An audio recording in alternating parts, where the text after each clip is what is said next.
So out of all of this, Adam, what has been the hardest or most challenging thing for you?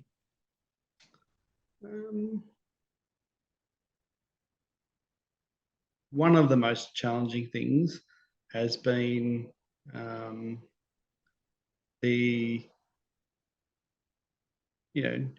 needing to slow down, needing to take time out for myself, because that's not something that came easy to me in the past. Always doing stuff for others and what have you, and putting myself first. That's been tough, but I've had to do it. Good question. Yeah. No, Probably the main thing. that is a huge thing, isn't it? Because slowing down, I mean, your pace was just, honestly, that was insane, doing basically 2 full-time jobs. Yeah. And then you could see how it was affecting your sleep and everything else. Yeah. And so for you, just the fact that you slowed down, you were sleeping, you were looking after yourself, prioritizing yourself and your health. Yes, it took this to make that happen, but it put it at the top of your list for the first time. Really, not for the first time, but maybe for a few years. Yeah. And the impact it had on my family, not particularly my wife. She was a great support. My kids, they'd probably get a bit proficient in doing a bit more around the house. So yeah, it's well, is that such a bad thing?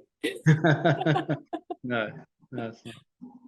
And so what are you most grateful for out of all of this experience? That I survived.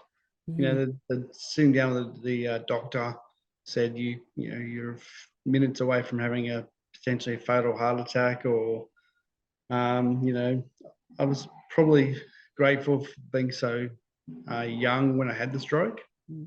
The statistics on the older you get, the less chance you have of surviving this sort of thing.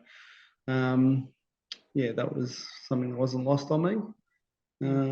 But mostly grateful for the support I got from particularly my wife and kids, family, friends, people at the footy club. My boss at the time was really supportive of take your time coming back to work, anything you need. I remember this one afternoon, everyone says to you, if you need anything, just sing out, when you're recovering. But my boss went and got some food for my family. Yeah, and that just yeah, it just really touches. That's when you know that it's not just words, it's truth. Yeah.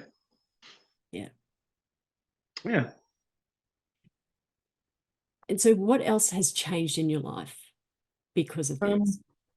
Are you still in banking? No, I'm not. I ended up resigning from my position at the bank. More so out of respect for my boss at the time. I was working for a franchise, and I couldn't get back to doing complex calculations and things for him. I couldn't repay him, in the work I was doing. So I chose to resign and focus. That gave me a chance to focus on my health 24/7. So then I was having a cup of coffee with a real estate agent, contacted mine, and he was having a problem that particular day during the coffee with a pool inspector. And he said to me, "You'd be a good pool inspector." And I thought, that's a stupid idea. Don't do that. What are you talking about? And I came home from the coffee and I think it was about 3 or 4 days later, I thought, could I be a pool inspector? And there's a lot of similarities in banking and pool inspections. There's compliance, there's reporting, there's customer service. That's just name a few. So I looked into it. Had a lot of spare time, so I googled it, and found that there was a course being run at Caloundra a few days later, and so I did that course, and I'm now a qualified pool inspector. Wow. So I have a business called Precise Pool Inspections.